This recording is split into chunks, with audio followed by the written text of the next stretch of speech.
மாம்பழ சீசன் வேறு ஆரம்பிச்சிருச்சு. என் பசங்க ஒரே ஃபலூடா வேணும்னு ஒரே தொல்லை.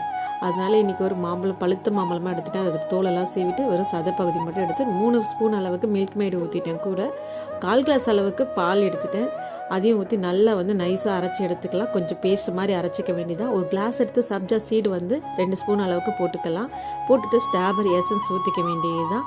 மறுபடியும் சேமியா வேக வச்சுருந்தேன். அதையுமே கூட சேர்த்து ஸ்ட்ராபெரி எசன்ஸ் ஊற்றிக்கலாம். இப்போ நம்ம அரைச்சி வச்சுருக்க மாம்பழத்தையும் கூட சேர்த்துக்க வேண்டியது தான். வெண்ணிலா ஐஸ் தான் எடுத்துருக்கேன். அதையும் கூட கொஞ்சம் போல் போட்டுக்க வேண்டியதான். போட்டுட்டு மறுபடியும் ஸ்ட்ராபெரி எசன்ஸ் ஊற்றிக்கலாம். ஊற்றிட்டு மறுபடியுமே சப்ஜா சீடு தான் போட போகிறோம். மாம்பழம் கட் பண்ணி வச்சுருந்தேன், அதையுமே கூட சேர்த்துக்கிட்டேன். அவ்வளோதான். மறுபடியும் அதே மெத்தடில் 1 by 1 போட்டுகிட்டே வர வேண்டியதான். சூப்பரான இந்த வெயிலுக்கு ஃபலூடா ரெடி ஆகிடுச்சு. இந்த மாதிரி என் பையன் கையில் எடுத்துகிட்டு போய் கொடுத்த உடனே அவனுக்கு ரொம்ப ஹாப்பி ஆகிட்டான். அவனும் சாப்பிட ஆரம்பிச்சிட்டான்.